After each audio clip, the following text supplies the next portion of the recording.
Here's how to use your saved audio on an Instagram post. Now, if you're on Instagram and you previously saved a song or some audio and you wanted to use that to include into a post, I'll show you how to do it. But first, hit the subscribe button down below.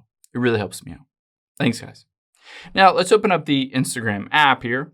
And the first thing we'll do is we can tap on Reels at the bottom right, just basically to find a song that we like. So you can see here at the very bottom left, it indicates that there's a song associated with this. I can swipe down. You can see some of them have original audio, but let's go to the one with the song here. Let's tap on it at the bottom left. And you'll be able to see at the very top right is a bookmark icon. So you need to tap on the bookmark icon to save it. After you've done that, you've saved it, this cello suite here, you can go back and we'll tap the little plus at the bottom center. Now, this is on post. Let's tap on, say, a photo or a video that you've already had. Let's hit next here, and then at the bottom right, next.